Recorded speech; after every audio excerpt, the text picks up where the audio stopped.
up, Strength Coaches? Welcome to the very first episode of our new segment on Finance Fridays called Strength Coach Networth. And full disclaimer, this is not financial advice. Do your own research.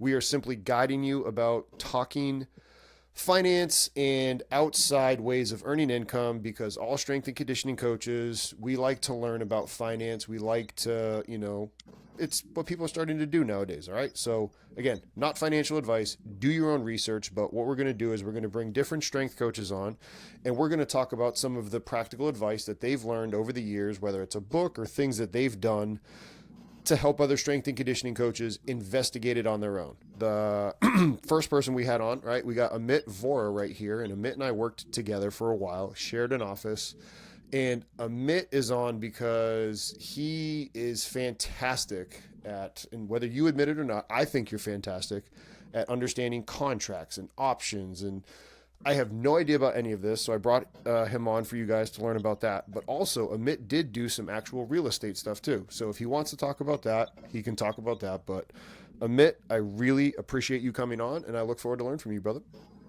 Yeah, Lima, appreciate you, man, having me on the show and everything like that. I know we talked a lot in the office, back in the day. So, we can just continue that conversation here. But for the most part, man, yeah, so like you were saying, after kind of COVID time, I think we had a lot of time to think about things from just a finance standpoint and figuring out ways to kind of get some extra income for us. So one of the things from a real estate standpoint, a buddy of mine had been doing some house flipping, right? And, he did it down in Richmond, and then me and him were talking, or, we looked at the Baltimore kind of real estate market and, looked at housing prices in this area, and we're like, all right, this is a good area where a lot of people are already flipping. So we looked into certain neighborhoods, and we're trying to look for opportunities to buy a house and then again flip it. So that experience kind of went like this: was we actually found a spot on Facebook Marketplace. Somebody was wholesaling, and what that means is just that somebody bought the contract of that house, right, for, I believe at the time it was like they bought it for like $30K, the contract for that house, right? And it was run down. It was in a neighborhood that had all the houses were rented out and or owned, right? So it was just that one house. So that's one of the reasons we looked at it as a good opportunity. People are living here. It was also right next to a school. And this person who bought it, then they wholesaled it to us. So they had the contract, and they sold that contract to us for about, I think we bought it for 45, right? And we took our savings together, pitched together, and put it in to kind of purchase that house from there. But that's one opportunity that I thought was interesting. We didn't do that, but I think the wholesale opportunity is cool aspect of real estate where you really don't need to get your hands dirty or anything, because you just bought the contract for the house. You bought the house and you just sold the contract to it, right? You're doing the research essentially, from what I've understood, right? Yeah. Like you do the research on the deal in the area, and then you essentially, like a wholesaler, people get into it because it's like, hey, if you're a contractor and you build and you would buy the piece of property, you might be strapped on time. So you'd be willing to pay that person. Any of our strength coaches would be like, wait a minute, bought it for 30. The wholesaler just made 15K. It's like, yeah, if you're a developer, you're willing to pay somebody 15K because you don't have the time to research the deal. So essentially a wholesaler is a researcher, I think, in real estate. Yeah, I think so. And again, man, we're not pros at this, but no. And then again, that's where it's like, how can we relate this to strength coaches? It's like, you're doing the research on the area, you bring it to the expert who's like, hey, maybe this will work. Yeah, and it's great for people who have those opportunities. Like maybe that guy, I don't know what his situation is, but maybe he knew the person who owned the house before, was like, hey, I'll give you cash straight up for this. And usually I think that's how it works. They'll buy those kind of houses for cash that are run down, and they'll be like, hey, I could price this up for maybe 5 to 10K more and not get have any issues with it, and just sell the contract to the lease of the house and everything, and then they make that money. But we bought that house and then went through closing costs and all that, and then we had a contractor already kind of in mind that we knew who would help us out with that, who we had talked to before.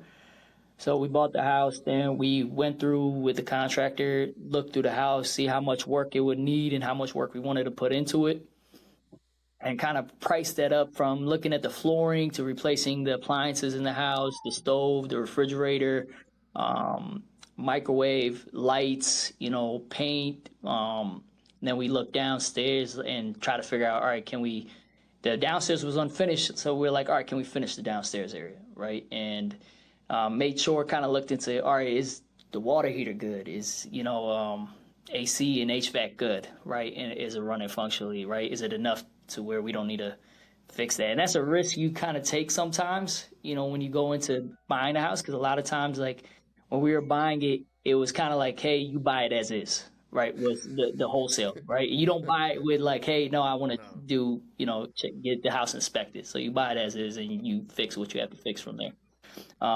So we did all that stuff. We priced it out and it cost a decent amount, right? So we had our loans ready for that, and we had our, put our own money into that and everything like that to make sure we covered all those costs. But we knew we were going to make it back on the back end, right? But realistically, I'll be honest, right? It ended up, once you put everything in, it came out to about 90, like 95, right? For in total of everything. So about 40K ish for everything that we put into the house, and with closing costs and all that stuff is what it actually cost us, right? And then to get all the remodeling done and everything done. And one of the things I learned is just, we got the contractor, we picked out all the things that we were going to do for the flooring and everything. And, just being mindful of, making sure the contractors were doing what you wanted them to actually do, and buying the right, equipment or even the right products for what they wanted to do. Because at first we actually ran into an issue where they did the flooring wrong. They brought we wanted vinyl like floor boards, and they bought like just vinyl like sheets and put it over, and it was like all crooked. I was like, yo, we didn't ask for this. How do you handle that? So it was a situation where we talked to them, we're like, hey man, we didn't ask for this. This is not what we wrote down and what we contracted out. So can you go back and fix this? And then it ended up being, they're like, oh no, you got to pay this much more to do that. I was like, but you guys messed this up, man. So I was like, like, we're not, fix that? Yeah, we priced this in. So then it ended up being a situation where we worked out a deal where they'll do a little bit more work to fix something else, right? To make it a little bit better. And then they ended up, we gave a little bit of money to do this, but they also did and fixed some more other stuff in there for us that would have cost us more. So it kind of evened out in that way.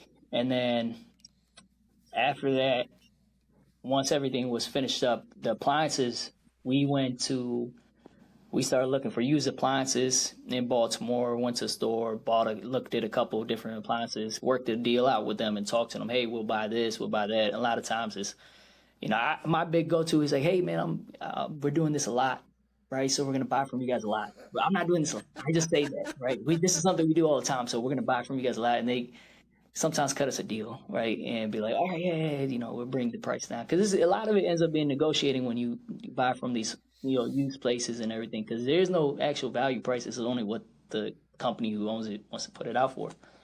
So we bought the fridge and all that stuff, put in. And when we went to go sell it, we had my friend who I was partnering with this had a real estate agent in mind. They put it on market and everything. We initially tried to make a good buck for it, so we put it on market for like 140, right? And quick break from the show to remind you to hit that like and subscribe button. It helps us out and it helps you be notified when we have new content get released. So again, please hit that like and subscribe button if you enjoy this content. And with that, let's get back to the show. We were like, all right, let's see if this hits. And then it goes around. We had one deal come through. Then, the thing is, once somebody, makes an offer for it, they have to go through all the background and checking to make sure, all right, can they actually afford the house and all that stuff. So the first deal went through, somebody offered right away to buy it. They were coming internationally. And then it didn't work out after they did all their, like, they checked their income and all that stuff. It didn't end up working out. So then that backfired and then went back on market. Now our realtor's like, hey, you guys have it on market now for 2 weeks now. It was on contract, then it was saying under contract. Now it's not under contract. Probably gonna have to drop the price. So we dropped the price, right?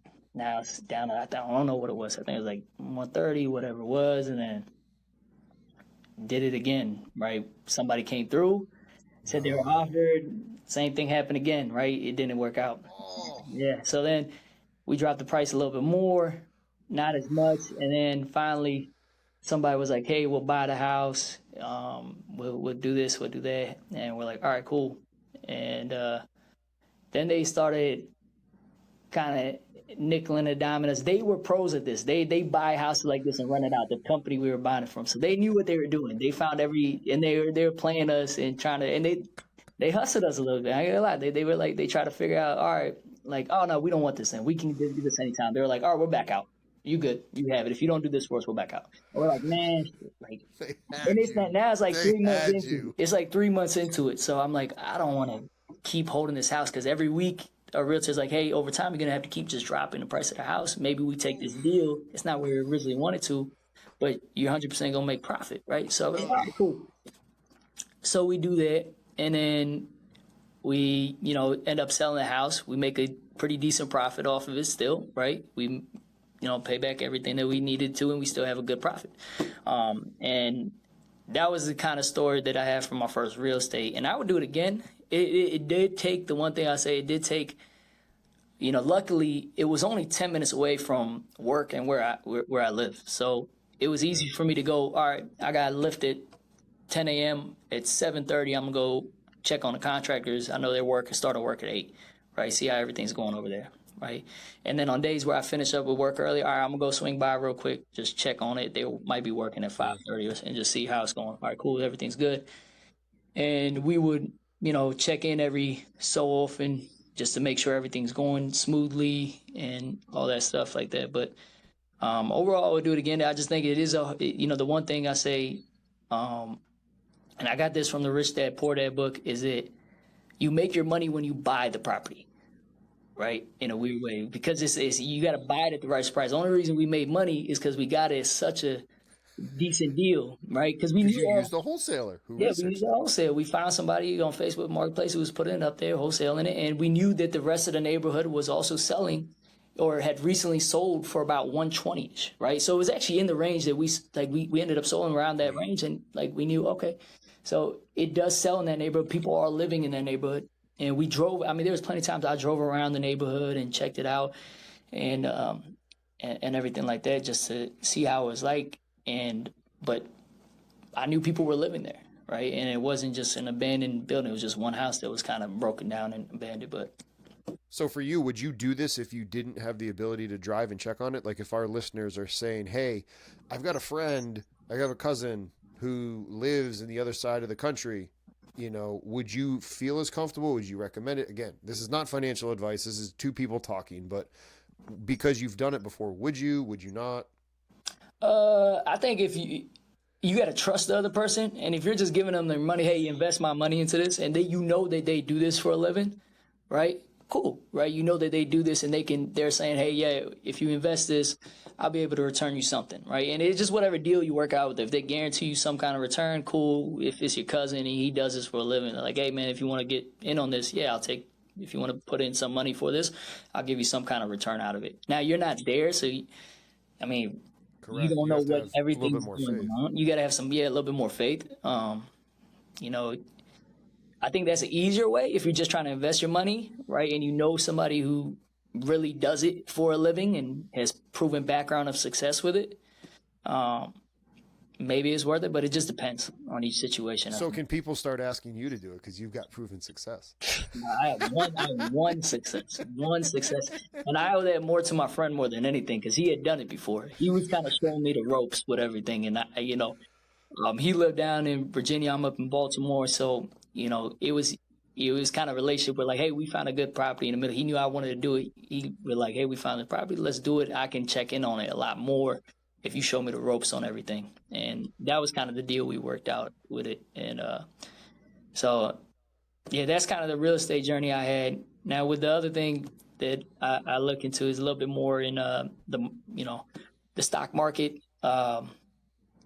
And that got really popular by retail traders again during COVID time period. And everybody was like, all right, we can make some money in that time period and invest our money into, something that could be lucrative later on. And I studied it for a while, and I got into a little bit more of, options, which is risky. It is risky. I've lost money. I've made money, and in both of it. But the one thing that I really took away from it, I think understanding a little bit more, is that a lot of us do invest in the market or have a fund that's investing in the market, or have individual stocks that we own. And I think understanding the option side of things and understanding the market can better help you hedge your investment and understand if something negative is going to happen, to mirrors if there's a collapse, how you can protect your investment a little bit more. You just said the word collapse, and any of our strength coaches maybe have seen the movie The Big Short. And I know you know the word short and put, and again, I know nothing about this. So what is those things? What are those? So again, from a strength coach's perspective, everybody, this is not financial advice. We are just two friends talking. Yeah. So, I mean, when you talk about options just in general, I know I just threw that out there like everybody knows it, but options are basically almost a derivative of a stock, right? To a certain extent, right? So you can technically buy an options contract, and an options contract is worth technically 100 shares of a stock, but you don't technically own it. It's like you're renting it. You have to pay premium on it, and you only own that stock for a certain time period. It could be a week, it could be 2 weeks, it could be 3 weeks, it could be 4 weeks, it could be a year out, it could be 2 years out, right? And you pay a premium to buy that contract. If you buy one contract, it's 100 shares. That contract is equal to 100 shares. If you buy two contracts, you get 200 shares. That's just how it works. It works in hundreds. And you can buy that for a different span of time. Now, depending on the span of time, the longer the span of time you want to own it, the more money it's going to cost you to rent it, right? It's almost like, to a certain extent, it's like kind of like if you're going to rent it for an Airbnb or a hotel for a day to a week to a month, it's going to cost you money. Now, the relative price does get cheaper the longer you go out, but it's still more pricier, right? It might be, hey, they might be charging you $125 a day for a daily thing, but for a weekly, it might be $100 a day, right? If you rent it out for a week. And that's kind of how they do with the option contract, right, over time. And what you pay is called a premium. So if I want to buy, like, say, Apple, right, I might say the way it works is if I want to buy an options contract, I think, and there's two ways options work. You can buy calls or you can buy puts, right? And a call means that the stock, you think the stock is going to go up, right? And if you buy puts, you think the stock is going to go down, right? And so if I'm trying to, let's say, buy a call on a stock, and say Apple is trading at $130 right now, which is not, but just put it in there, right? It's trading at $130. And I think, hey, in the next 3 months, I think Apple is going to go up. And I can't afford to buy 100 shares of Apple at $130 a share, right? Because that's $13,000, right? I can't afford to do that. But if I want to own it and rent the stock, in a way, I call it renting just to kind of say it. If I don't want to rent the stock for 3 months, right, contract, that might cost me, I don't know, $1,200, right? So I might say, hey, I want to buy Apple at the way they use it. You can buy it at, the 131 strike price. If you think it's going to get to 131, you can buy it to 132, 133, 134, 135, whatever they have on that, whatever brokerage you're using. They have different option chains, which you can click on to be like, I want to buy it for this price, this price, this price. All right. The farther away you get from where the stock is actually trading, so the stock's trading at 130, right, that's going to be the most expensive because that's the most realistic. If you buy farther away, like at the 140, right, that's you saying that I think the stock's going to move $10 within 3 months. It's going to be cheaper to buy that because it's not likely that it's going to happen, right? It's more of a move that the stock has to make to happen, right? But if I say I want to buy the 131, there's a likelihood it could move $1. So it's going to be more expensive, the premium, right?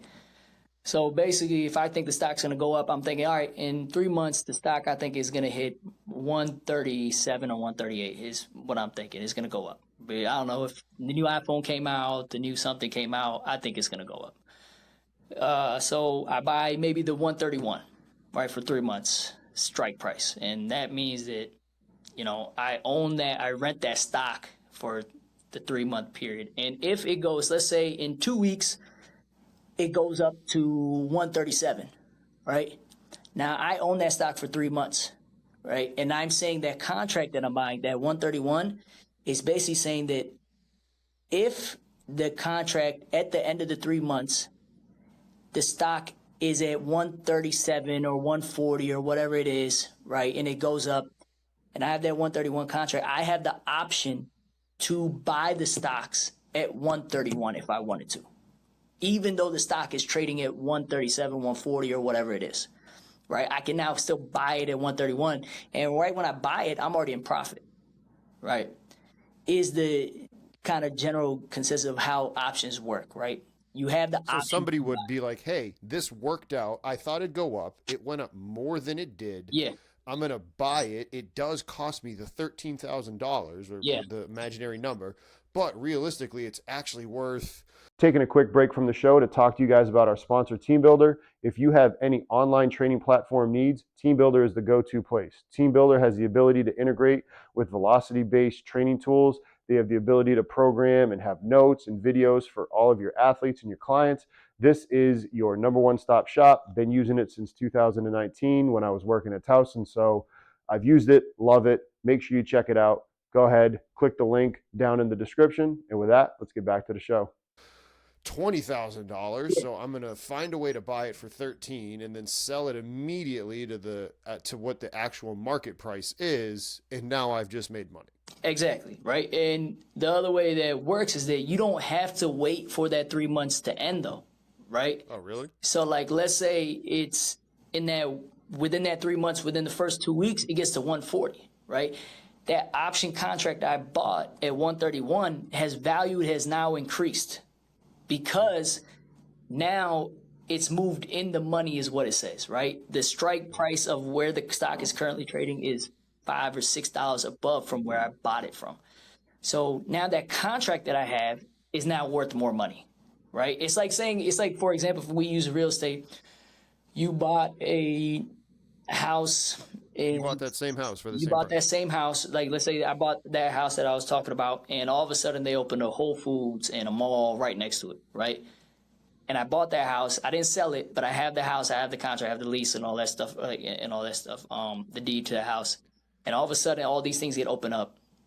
And now that contract, that deed, everything, the price value of that house goes up as well, right? Now I can sell. So again, the stock went up. Right, I have the contract. I can sell that contract for that, if that makes sense, at a higher price. Yeah, it actually kind of, the fact that we talked about the real estate before, kind of actually, it helps me. Hopefully it helps other people. Yeah, it's like the wholesaling. It's a better example would be like the wholesaling. You have the contract, the house, right? You didn't do any work on it. You didn't do anything, but all of a sudden people built all around it, and the houses next to it all go up. So you have this contract, you wholesale it for a higher price. Because in theory, you're buying the house because you're betting that the value of the neighborhood is going up. The same thing that you did with the stock. You think the value is going up. Yeah. So that's basically what it ends up, the premise being is that you buy it, and now you bought kind of a stock. And you can, again, if I wanted to hold this stock for a year, I would pay more of a premium to hold that stock for a year, but it wouldn't be $13,000. If the stock is if I wanted 100 shares. You don't have to do 100 shares. You could just buy the stock normally too and just buy 20 shares or whatever like that. Mm-hmm. But with options, they work in hundreds. So that's just kind of how it works out. So what's the opposite end of it? A call, right? So the call is what I was just talking about. That means okay, so what's a put? The put means you're bearish on the market, right? Which means, so the way they word it is, if you're bullish on the market, you think it's going to go up. If you're bearish on the market, you think it's going to go down. And if you're bearish on the market, you might buy a put, which means that you think the stock is going to drop to a certain price, right? Or essentially, you think that the quality of the neighborhood, like you wouldn't buy a house in this neighborhood because it's not going well. Yeah, or it might be looking at, all right, the market is bad right now for the housing market. I'm going to wait to buy the house and wait for the price to drop, and then I'll buy the house, right? Rather than buying Yes. at this price, right? So it's like, all right, I'm gonna, buy this put because I think the stock's gonna drop. They had bad earnings report or something happened at the company. The new iPhone titanium wasn't as cool as everybody thought. The titanium sucked. Yeah, exactly. So now I buy maybe the 129 put, right, for 3 months out, and it works the same way, right? In 3 months, I could now, if I could own basically what it would be if the stock drops to, I don't know, 120, and I buy the 120. Good, nice round number. That helped me out. Thank you. and if it's 129, I bought the stock price or the put for, right? Okay. It's the same thing as being able to kind of be like, all right, like I now make money because that contract is going down or whatever, because the stock went down. I'm saying I'm selling it at 129 no matter what, rather than at 120. Right? So I locked in that price at 129 by buying that put. So even if it's at 120, I can still sell it for 129. And somebody has to buy it from you, in theory again. Person would have to buy it from you at 129 instead of 120. Yeah. So like the way it works is that when you think about why would somebody do that though, in theory? So somebody may have made a bet the other way. Right? Gotcha. So the way it works is when you have puts and calls, there's the same contract. Somebody is buying and somebody is selling, right? Somebody's buying, somebody's selling. It gets really complicated. It's a woozy, it's a wazi. It's really, it gets deep into it. So I don't want to get like, we're not getting deep. Again, remember, I've said it 4 times. I'm saying it 5. This is not financial advice. This is a recorded conversation between friends. So do your own research, people. And do your own research, because I'm not the best at explaining all things. I just know it. You've done a really good job, man. Way better than me. Yeah. Kidding me? But the one thing I will say, the one thing that I take the most out of, if I had to give one takeaway from it that I've done the most now, is that any stocks that I do own, right? The one thing you can do now, I talked about buying calls and buying puts. You can also sell puts and sell calls. Like I said, it's kind of, you can buy it, but there's also a seller on the other end, right? So if you're like, hey, I love Apple, and you've already like you have Apple, or it's maybe you even have stock options as part of, because as strength coaches we have benefits package and you have a 401k and blah blah blah. So maybe you have some stocks and you could then sell your things, I guess. Yeah. So like, for example, right, if I'm buying the contract, right, that's because I want to buy this at this price, right? And I'm renting this stock. I want to buy it at this price though and actually own it, right? Now the opposite is true. Say I own $1,300, or I spent $13,000 to buy Apple at $130, right? Now I actually own 100 shares, right? These are I spent that money. What I can do now is I can say, hey, I'm going to sell a call option, right? And I think I'm willing to sell it at 135, right? The stock's at 130. If they say in 2 weeks, I think the stock's going to hit 135. So I do a 2-week contract where I'm going to sell the 135 strike price contract. You got to sell it at that, even if it goes to 140, right? Yeah, I have to sell it at that even if it goes to 140. So now I've locked in that contract. Say the contract goes up to 137 in 2 weeks, right? Now, what you get when you sell though, like now I'm selling that contract at 135, so I made technically $500, right? Because $5 times 100 shares, right?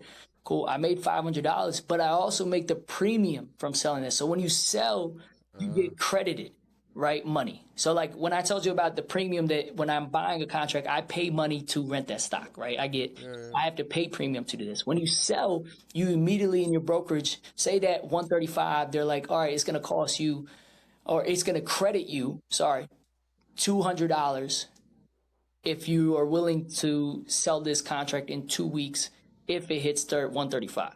So they'll credit me $200, right? And they're getting the money from the person who's buying the premium. Yeah. So they like that. So somebody might have spent $200. On the other end, somebody spent $200 to buy the call, right? So they'll credit me that, right? And I get that 200. And plus, I get the 500 that the stock sold for. So I get the premium and I get the 200. So I made 700, right? So essentially the stock could have moved to 137 and I could have sold it just straight up, and that would be the same thing, if that makes sense, right? Yeah, it does. And then, so I think that's the interesting thing about hedging your stock. And that's where I think if you think, all right, hey, the market's kind of going bad, I own this stock, I'm willing to make a profit off of it, right? I might sell premium each week if my stock has weekly options and be like, all right, I'm going to sell the 133, right? If it hits 133, great. It hits 133, I'll buy it back maybe if it drops to 132, right? And then I do the same thing the next week. I'll sell it for maybe say 132 now, and I sell it the contract. I say, hey, I'm going to sell this option contract if it hits 135. Say it doesn't hit 135 now, though, right? I still get the premium, say the premium for that, to the credit I was given to sell the contract or put myself in the contract to sell at that price. Say it goes up to 134, if it doesn't hit 135, I still move up with the stock, right? I still get $2 more. But I also get to keep the premium because it didn't break past that strike price. And I wasn't basically called in, right? Is what they called it, right? And your option was actually, called in and somebody actually bought that from you. Because nobody's going to buy it. If they said they want to buy it, if they're selling that contract, on the opposite end, the buyer is like, I want to buy it at I'm willing to buy it at 135 if the product goes up, but if it's at 134, why would I buy it at 135? That makes sense? Correct. They took a loss, right? But you still get that premium that they paid to make that bet that I think it will go up above 135. So you keep that premium at the end of the day, right? And it's super interesting. Yeah, and I think what it does though is a lot of people, they put their money in the S&P or whatever like that, and they would look for the 8 to 10% return. But if you own a stock anyway, and you plan to just own the stock, and you have over 100 shares, you might as well just kind of hedge it and sell maybe a monthly or a weekly premium, and be like, hey, if it hits this number, I'll sell it, or if it hits this number, like say I own a stock that is $1,000, right? And the premium as the value of the stock goes down, the premiums are probably usually cheaper too, right? So like, let's say I have Ford and it's trading at, $10 and I have 100 shares. So I spend $1,000 to buy Ford, right? Say if I think it hits $11, I'll sell, right? $10 to $11, that's $1, right? Technically, I just made 10%. Yeah. Right? And I might make that in maybe a week. And now let's say it doesn't hit $11. I still get the premium, which might be, all right, $10. Maybe I get a premium of $10. Now $10 from $1,000 that I spent in, all right, well, that's 1% I made in that week. And if I keep doing that, I might make 1%, 1%, 2%. You could potentially make 52%. Yeah, you can make a little bit more. And it's a way to also say that, all right, say the stock starts dropping, right? But I've been selling this premium. Now I'm collecting money while I'm selling this premium. The stock is dropping. I actually didn't realize any loss because I sold premium for the last, 4 weeks, and the stock now dropped $1. But I made that $1 back by selling premium. Again, this is something you got to research on your own, probably the most part. Listen, again, anybody else, I'll say it again, this is not financial advice because it ain't like I'm not about to go do any of this. It's still way over my head. So y'all going to have to go get an MBA before you decide to actually do that. Yeah, but it's something you could do if you already own the stock. You might that's the biggest thing that I try to do is if I already own the stock, I'm going to try to hedge it. So in case it does drop, I'm selling premium on top of it. I'm not losing money if it does drop, or as much money if it does drop. Well, the way that I look at it too is like I want to have these conversations for strength coaches to like, okay, let's spark some interest, and then like, hey, go and research this too on your own, rather than like, don't just go and mindlessly play a video game or just watch it. Like, don't go binge a TV show. Like, you've always seen a TV show. Like, why don't you go and learn something that could actually help your family and your children, because you have a little bit more financial freedom. Like, that's the whole goal of it. So that's super insightful. Exactly. And I think, over time, I've been just slowly kind of, when I get some free time. Yeah, you said COVID. It's 3 years later. COVID 3, and I've learned more and more and more. There's so many people who teach this as well. There's a lot of courses or memberships that have like courses that teach this stuff. And that's what I did up front. I kind of joined a Discord, and they had some videos on there just doing basically in YouTube. Oh my God, YouTube's got 1 million videos on there You search anything option basics, and they'll teach you some of this stuff just to understand the basics of everything goes on in the stock market. And again, if you are investing, I think the biggest thing is like, all right, know all the tools you have so you could protect your money, I think is the biggest thing. I look at it more now with options as a way to hedge my long-term investments in case something bad does happen, you know. But Appreciate you, man. It is almost 3 o'clock your time. You go ahead and finish up your day, man. This has been fun for me to get to see you again. I miss you, brother. Thank you for dropping some knowledge on us. All right, bro. I'll catch you.